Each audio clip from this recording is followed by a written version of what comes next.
Bon mercredi tout le monde, bienvenue dans En toute liberté avec Joey Aubé, avec Jacinthe Harel.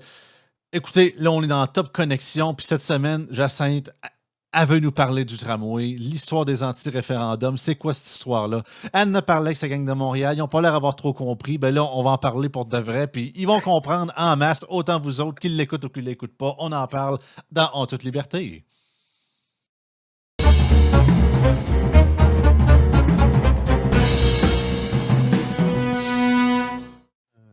J'étais bien parti, Jacinthe. Ouais. C'est ça, là, t'as vu toutes le lever de bouclier qu'il y a avec le retour du potentiel, ou du moins le fantôme du référendum que beaucoup de gens prônent depuis quelques années, mais là, le gouvernement de la CAQ a quasiment vouloir l'amener un petit peu voir si ça pogne. Puis beaucoup de gens n'ont pas l'air d'être trop frais à cette idée-là. Même des gens. C'est surprenant de voir des gens dire qu'on vit dans une démocratie, mais quand c'est le temps de faire de la démocratie directe, faire parler le monde, c'est pas beau, c'est méchant. Qu'est-ce que c'est ça? Ouais, effectivement, c'est surprenant de voir à quel point il y a de la réticence face à cette idée d'avoir un référendum sur un projet aussi important, aussi coûteux que le projet du tramway de Québec, ou même le projet du troisième lien. Mais il reste que le gouvernement actuel se montre sensible à aller sonder l'opinion de la population sur un enjeu crucial comme ça, qui est aussi, qui n'a pas de retour en arrière possible, hein, parce qu'un tramway sur dalle de béton avec des fils aériens, ben ça change plus après. C'est comme Ben, un, ça se démolit, mais c'est aussi long, sinon plus long de l'enlever que de le construire, là. ouais, exactement, puis aussi coûteux sinon plus.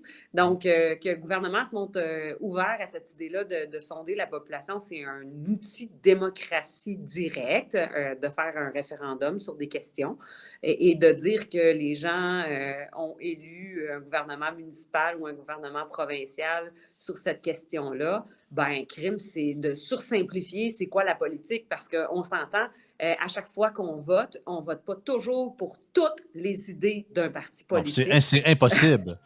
Et si tu votes absolument pour tout ce qu'un parti politique propose, c'est que tu es le chef de ce parti-là. Tu sais, Oui, puis même encore là, ça peut que ce soit pas le cas non plus. oui. Mais je Et trouve je suis dessus. moi-même Oh, vas-y. résidente de Jean Talon, puis je dois te dire que le vote que j'ai fait, que j'ai exercé dans Jean Talon, c'est un vote stratégique que j'ai fait, euh, pour pas en dire plus. Alors, et je suis loin d'adhérer à toutes les idées qui sont promues par ce parti-là, mais il reste que, donc, de dire, bon, ben, les gens ont voté pour Bruno Marchand, ça veut systématiquement dire qu'ils appuient le projet du tramway. Premièrement, il y a une majorité très faible, et deuxièmement, ben, les gens ont voté pour bien des idées, bien des choses qu'il incarnait. Et bon, la majorité des gens n'ont pas voté pour lui, il ne faut pas oublier ça. Puis quand j'entends des gens dire ah, mais il ne faut pas demander l'avis de la population parce que là, laisser des simples citoyens décider sur des questions de Ben, transport structurant. Puis là, j'entends un discours très dénigrant de monsieur, madame, tout le monde. De l'argument, dire ah, mais l'argument le plus semi-sensé que j'ai entendu, c'est qu'à un moment donné, on est sur voyons, une démocratie représentative. On ne va pas demander l'opinion des citoyens sur absolument tout ce qu'on fait. Fair enough. Mais rendu là, pour justement, dans ce cas-ci, c'est le plus gros investissement et le plus gros projet de l'histoire de la ville de Québec, que ça a été fait à l'origine, pour ceux qui se souviennent, pas la dernière élection municipale, l'autre d'avant. La seule qui présentait, qui était pour le projet de tramway, c'était Anne Guérette. Puis Régis Labombe, vous ne pourriez rien savoir. Il s'est fait réélire avec une majorité. 3 mois plus tard, on le voit en accolade chumé avec Philippe Couillard, qui était premier ministre à l'époque, pour nous dire qu'on va le faire, ton tramway, Régis. Puis Régis nous dit que ça fait 5 ans qu'on prépare ce projet-là. ouais. C'est quoi, c'est ça? Là, Marchand arrive, il nous propose 10. Le gars a l'air super posé, pas un extrémiste non plus. Il propose 10 modifications du projet de tramway, puis ça ira pas ça ira pas de l'avant si le monde n'est pas en arrière de ce projet-là. Il devient élu. Il fait pipi gazette quand le Dan Genet, le directeur du projet, il dit finalement que c'est pas toi qui décide. Puis il fait un virement du jour au lendemain, un gros 180, puis il nous présente le fait accompli. Puis en plus de ça, on dit ah, mais on a consulté les gens. Tout le monde sait depuis ceux qui ont suivi ça. Toutes les consultations de la Ville de Québec se sont faites à distance. Et même après que toutes les mesures sanitaires soient enlevées, on le sait très bien pourquoi, parce qu'ils peuvent gérer les questions, ils peuvent muter les gens s'ils veulent, tandis qu'en présentiel, ils ne peuvent pas. Puis c'était même pas une consultation. C'est voici le fait accompli. À la limite, vous pouvez nous proposer, mettons, je sais pas, changer la couleur du tramway, mais pour le reste, voici ce qu'on vous propose, deal with it, on peut rien changer. Méchante belle Ah, consultation citoyenne. oui, oui, puis le projet à l'origine, il était pas le projet qu'on a actuellement. Il devait d'abord et avant tout là, relier Lévis et Québec. C'est une Mm. composante majeure de ce projet-là qui a Je été voulais même complètement le passer sur le évacué. troisième lien. Ben oui. Et là, ce volet-là, qui est majeur du projet, a été complètement évacué. Puis on pense que ben, on peut continuer ce projet-là, puis on n'a pas à reconsulter les citoyens.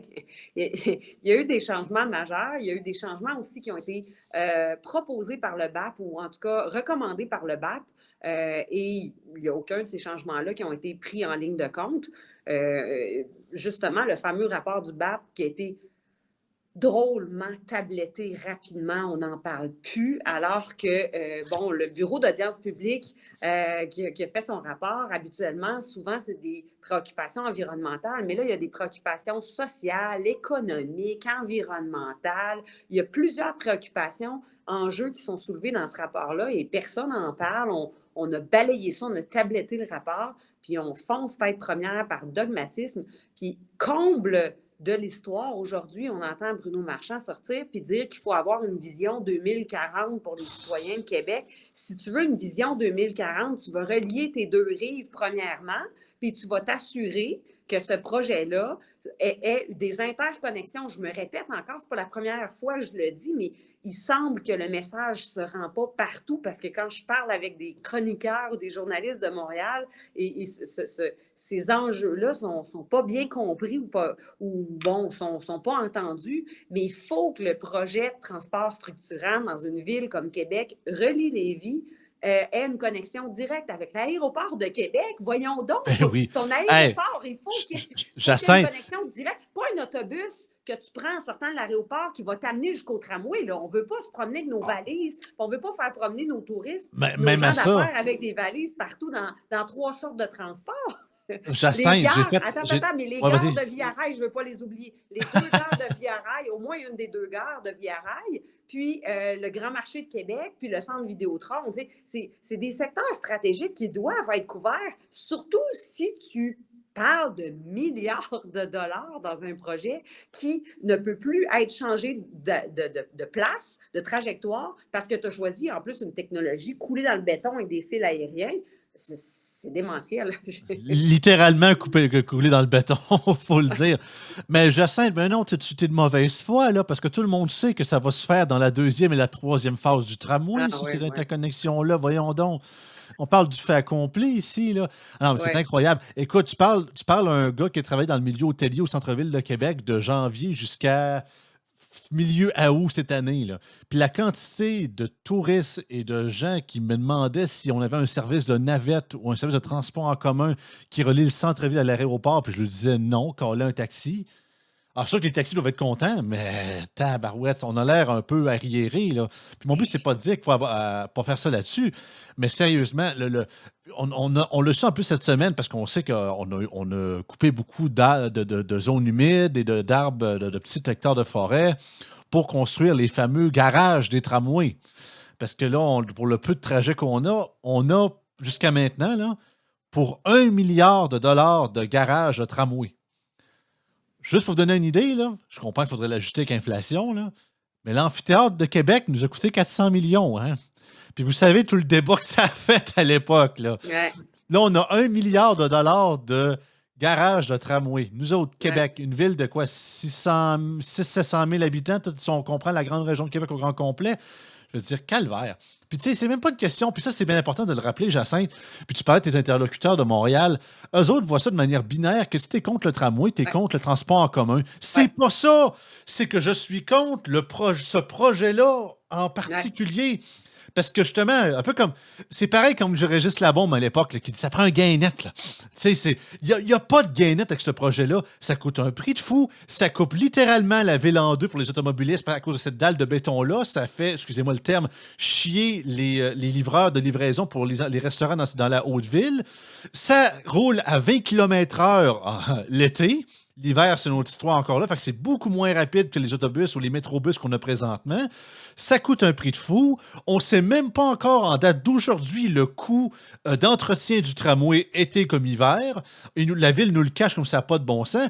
Et en plus, le modèle du tramway, c'est exactement le même que Alstom a construit pour le O-Train d'Ottawa, qui a été un flop total durant l'hiver depuis les dernières années. Il y a eu une commission d'enquête là-dessus. Même la ville a dû s'excuser à ses propres citoyens à quel point c'est un flop monumental, puis c'est tout croche. Puis après ça, on nous dit « Ah, vous êtes contre l'environnement, vous êtes contre le transport en commun. » Je ne suis pas contre le transport en commun. C'est que tout est fait pour ce que ce projet-là, c'est une bombe atomique prête à nous exploser d'en face, Ouais. puis être un flop monumental autant pour les fonds publics et pour la vie des citoyens de la Ville de Québec.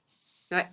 Puis là, il y a que les gens qui ont déjà habité à Québec, dans la région de Québec ou qui habitent là actuellement qui vont comprendre, là, mais le trajet actuel, le tracé actuel dans son axe ouest-est ne favorise pas la décongestion majeure qu'il y a dans la région de Québec du tout.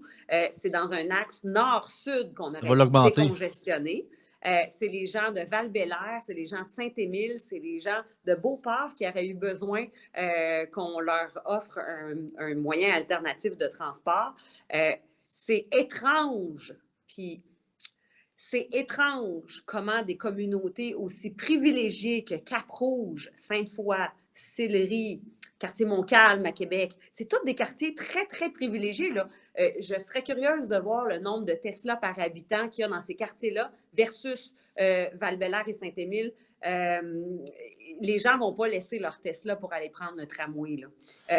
Et puis on là, le voit. on passe dans des quartiers hautement favorisés, des gens qui ont 2, 3 voitures de luxe dans l'entrée ou dans le garage, parce que c'est pas dans le garage. Pourquoi? Pourquoi ces terrains-là? Pourquoi ce tracé-là? Les intérêts de qui sont d'abord servis? Il y a beaucoup de questions à se poser. Peu de gens osent poser les questions. Québec est petit. Le milieu des affaires est petit. Fait que là, personne ne questionne trop, personne nomme trop les choses. Mais à un moment donné, moi, je pense que c'est un projet qui est d'abord et avant tout économique et financier plutôt qu'environnemental. Puis là, on nous fait le gros argument environnemental pour faire passer un projet qui va favoriser des populations privilégiées. Puis j'en fais partie, là, je suis sur le trajet du tramway. Ma maison est dans ce coin-là. Puis je trouve qu'on a des autobus 800 qui passent qui sont pas toujours optimisés, rarement optimisés. Il y a peut-être 1 heure dans la journée où est-ce que les autobus sont remplis. Le reste du temps, j'ai en masse d'autobus qui passent dans mon secteur qui sont vides ou à 2, 3 passagers.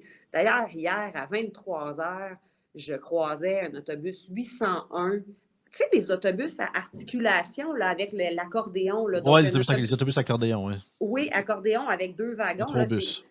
23h23, je vois ça dans mon quartier, il circulait vide, bien sûr, il est 23h23 un lundi soir. Puis là, je me disais, crime, ça consomme combien de diesel, cette grosse machine-là, vide?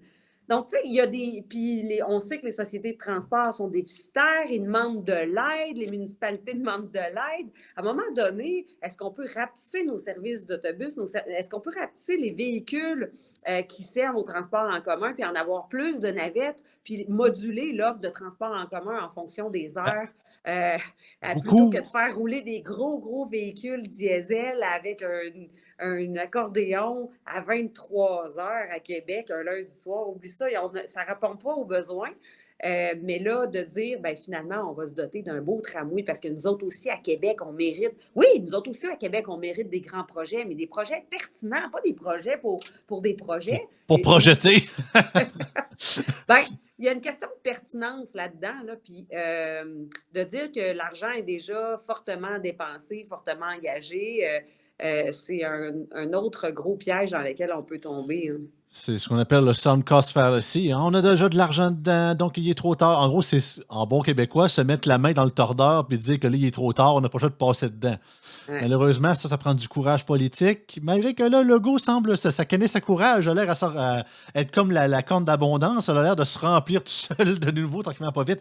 Mais pour revenir à ce que tu disais, premièrement, pourquoi, pour répondre à ta question, pourquoi le maire Marchand se contrefout de Val-Bélair, de Cap-Rouge, de Beauport, pour ceux qui ne sont pas de la région de Québec, puis la vision que ce que Montréal voit du maire Marchand, c'est pas un maire de la ville de Québec, c'est un maire de la Haute-Ville. C'est un maire du Vieux-Québec, à la limite jusqu'à Sillery, that's it. Il parle rien que de ça, il parle rien que de pistes cyclables dans la Haute-Ville. Je ne l'ai jamais entendu depuis le début de son mandat parler d'enjeux locaux de la base-ville, que ce soit de Vanier, Le Bourgneuf, Ancienne-Lorette, Cap-Rouge, Németh, Beauport. C'est toujours été la Haute-Ville, le Vieux-Québec. Le reste, il s'en contrefout. Deuxièmement, tu as tout à fait raison, puis on l'a vu cette semaine avec l'annonce des genres des 15 organismes et conglomérats qui parlaient que mais là, on a des milliards de dollars de projets d'infrastructure, de logement, ils attendraient que le tramway. Pourquoi tu attends le tramway? Tu vas faire un profit pareil. On manque de logement, justement. Tramway, pas de tramway, tu vas faire de l'argent. Pourquoi tu le ferais pas d'abord? Ah, peut-être parce qu'il y a un intérêt relié à ça. Ding, ding, ding. On le sait pas. Puis je dis pas que c'est illégal. C'est légal de le faire. Mais encore là, comme tu l'as dit, ça a l'air d'être beaucoup plus financier qu'environnemental. Puis ça, je le dis souvent, l'environnement, c'est la carte sortie de prison Monopoly de la politique. Tu peux faire tout ce que tu veux avec ça, puis coller ça sur un projet, puis ça passe dans boîte à mal, il n'y a pas jamais de problème. Puis si vous êtes contre ça, vous êtes des intolérants, des climato-sceptiques ou whatever. Ah non, c'est capoté. Ça montre à quel point. Puis c'est désolant parce que je l'ai dit à plusieurs reprises, mais Bruno Marchand a beaucoup plus augmenté le cynisme politique dans la politique municipale dans la grande région de Québec en à peine 2 ans de pouvoir que Régis Labombe l'a fait dans tout son règne au grand complet.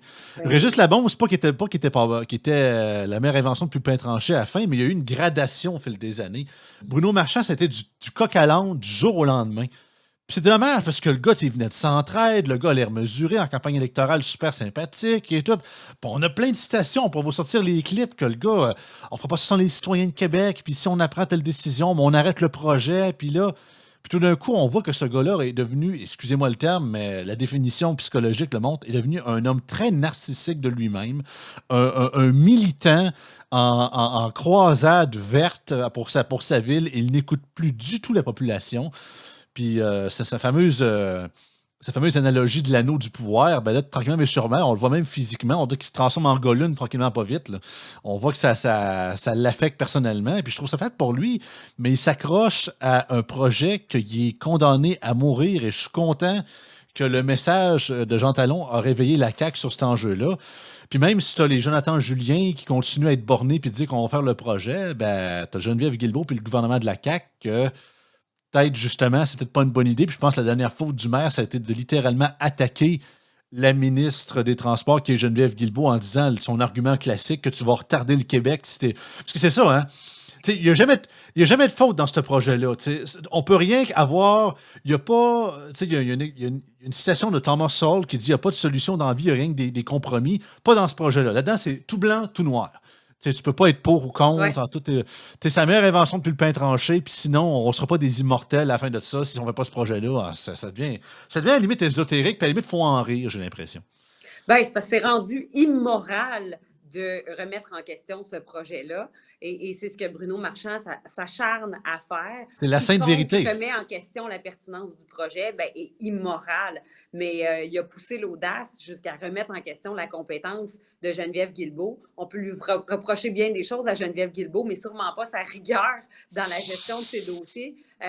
Donc, franchement, de s'attaquer à une élue de la région de Québec, et de remettre en question ses compétences comme ministre, alors que lui, en plus, il a fait ça à partir de son voyage, en commentant là, à partir de son voyage en Europe, au lendemain d'une sortie d'un organisme communautaire, la plus grosse banque alimentaire, la banque alimentaire la plus qui sert le plus de repas dans une semaine, de plus de paniers La bouchée d'épicerie, généreuse. la bouchée généreuse.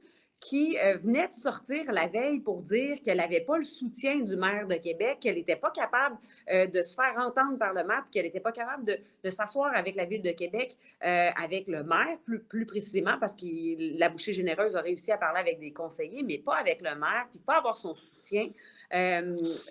C'est une sortie acide de la part de Bruno Marchand, Ah, pour choisir mes mots correctement, là, sur la remise en question de la pertinence de Geneviève Guilbeault dans le paysage politique en matière de transport, alors que lui-même est rendu en Europe, alors qu'un organisme communautaire qui est en aide alimentaire, qui fait des paniers d'épicerie, plus de 1000 paniers d'épicerie par semaine, dit on a des difficultés, ça fait 2 ans que le maire Marchand est au pouvoir, ça fait 2 ans que nos dossiers avancent pas. Franchement, c'est frontal, c'est prétentieux. non, absolument, ça s'invente pas pantoute, là, sérieusement. On dirait que c'est une mauvaise caricature parce que on voit si au moins le maire gérait toutes ses affaires de son bord, puis le seul côté négatif, c'est qu'il est vraiment borné sur ce projet-là. Tu te dis, ben, au moins, il fait la base de sa job. C'est juste qu'il est borné sur ce projet-là, puis tu es d'accord ou pas, il est pas parfait, mais au moins il fait son truc.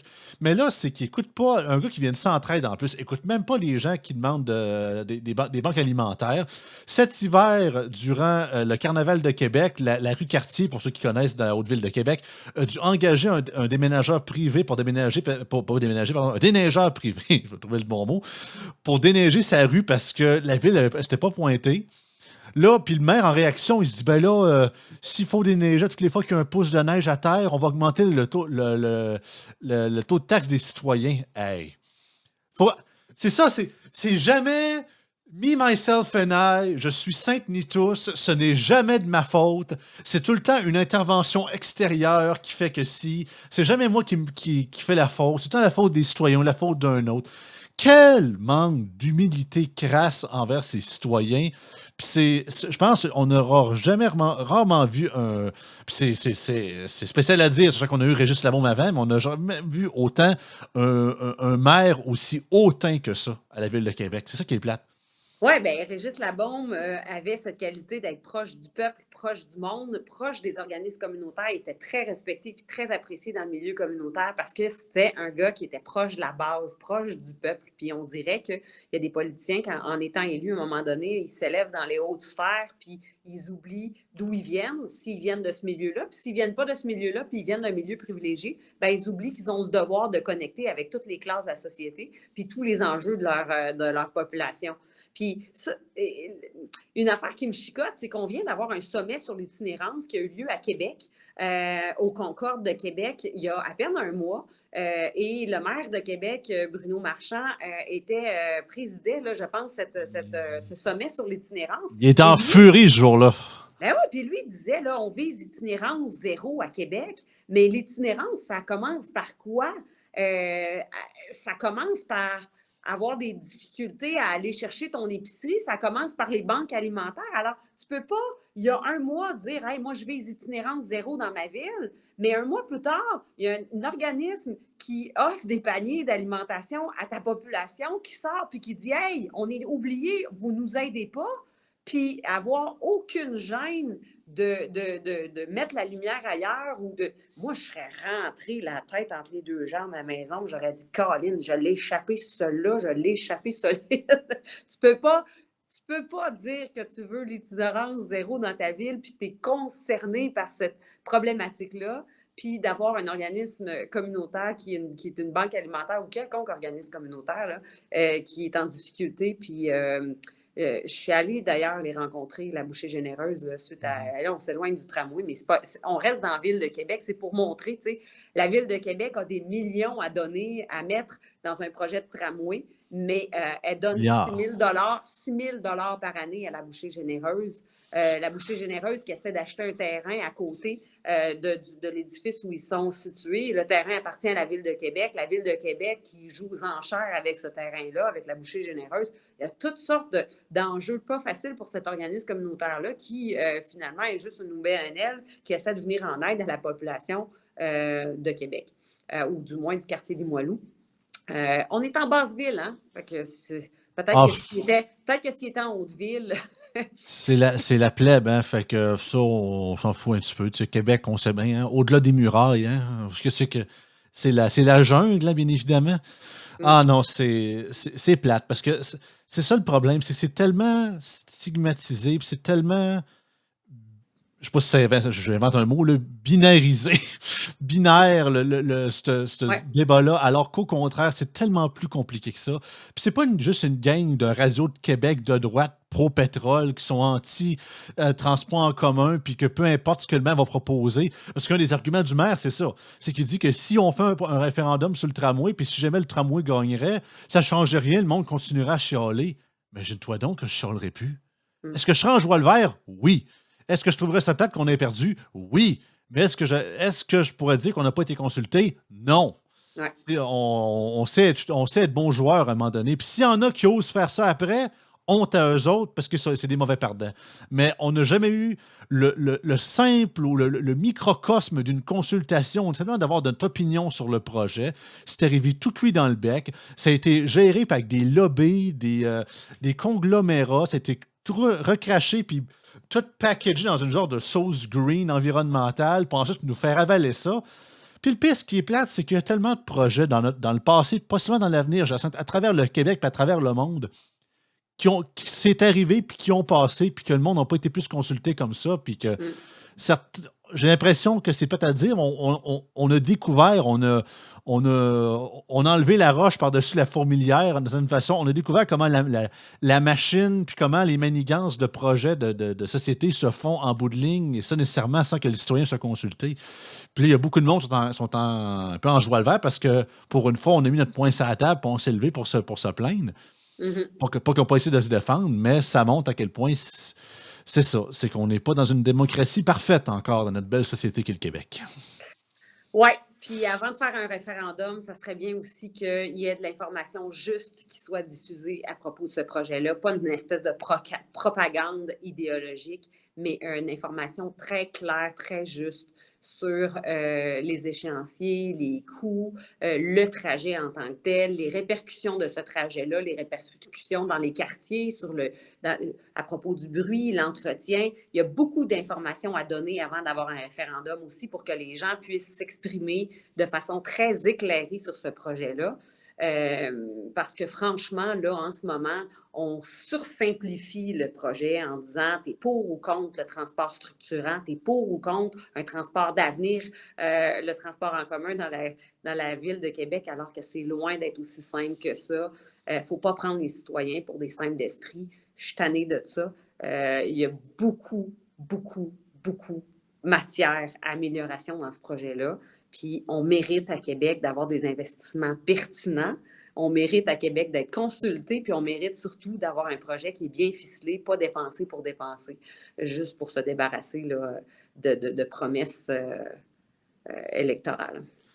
Absolument. En tout cas, autant que les élections municipales sont encore dans quelques années, mais crois-moi que je vais beaucoup pousser les gens à aller voter aux prochaines, ça c'est sûr. Ou du moins, autant que c'est désolant, puis ça nous donne quasiment à l'inverse, pas le goût d'aller voter, mais au contraire, dites-vous que c'est ça. C'est qu'on, d'une certaine façon, je dis pas que c'est de notre faute, mais notre laisser-aller, l'élection municipale, a beaucoup amené ce genre de cachotiers à vouloir devenir au pouvoir pour ensuite révéler leurs véritables intentions. Puis je pense qu'on le voit aussi à Trois-Rivières, à Laval, à Montréal, dans différentes autres villes aussi. Donc, je pense que c'était une partie de notre responsabilité de garder un certain garde à vue pour notre démocratie municipale parce que c'est elle qui nous impacte le plus. Et malheureusement, en bout de ligne, c'est nous autres qui payent. Puis pour des projets comme ça, faut rappeler aux politiciens justement que s'ils ne nous consultent pas, ben, il va y avoir des conséquences. Ouais. Regarde, Jacinthe, good job. En tout cas, round 2, je pense que tu as bien fait ça. On s'en Hey, parlait, puis, moi, puis elle. oubliez pas quelque chose, hein? La compagnie allemande Siemens s'est retirée de ce projet-là parce qu'elle prétendait qu'elle avait une solution plus moderne, plus technologique, plus intéressante, plus attrayante, plus innovante à présenter à la Ville de Québec. Puis la Ville de Québec s'est entêtée avec une technologie des années 60. Ça, c'est les mots de la compagnie Siemens qui s'est retirée en disant, nous, on veut faire de la vraie innovation, on veut présenter des projets modernes, puis c'est pas vrai qu'on va associer notre nom à un projet qui date avec une technologie des années 60 qui va même cicatriser le paysage patrimonial et urbain d'une belle ville comme Québec. crime, quand une compagnie allemande, ils sont forts les Allemands là, en Ah ouais. matière d'infrastructure, de transport, d'ingénierie, quand une compagnie comme ça se retire d'un projet ou qualifie un projet comme ça avec des mots aussi durs, il me semble qu'on aurait dû plus tous ensemble réfléchir sérieusement à ce que ça voulait dire. Mais puis je m'attends. Je m'attends que mon maire entende ces paroles-là puis dise OK, parfait, on retourne à la table à dessin, parfait, on va consulter les gens, parfait, on fait nos devoirs. Voyons donc, voyons donc. Voyons donc. Jacinthe, tu viens de trouver ton nouveau line-up pour Gérald Filion. Ça va être. Peut-être que les gens de Montréal vont plus comprendre, parce que c'est vrai, ça aussi, je pense qu'ils n'entendent pas parler. Puis Ouais. c'est ça. Puis c'est pas parce qu'encore là, je pourrais finir là-dessus. C'est la job des journalistes. À la limite, c'est même pas à nous autres de parler de ça. La raison pourquoi on crie, puis qu'on parle, puis que l'information se rend à moitié, c'est que quelque part, la courroie de transmission fait pas sa job, du moins pas correctement. Où on dit qu'il fait du mensonge par omission. Ils disent une partie, puis ils s'intéressent pas à ce qui est pertinent, mais pas au factuel, mais au superficiel. Ah, ça, c'est intéressant. Ah, wow, extraordinaire. Le maire était dans le tramway de Bruges, puis ah, c'est pas merveilleux. Fait que c'est ça, c'est pas qu'on ça montre aussi la refonte du travail journalistique qu'il y a à faire au Québec en cette matière-là. Écoute, c'est super intéressant. Je pense que le monde va adorer ça aussi. Fait que passez une belle journée, bon mercredi tout le monde. Puis on se revoit la semaine prochaine avec Jacinthe Harel, la gang.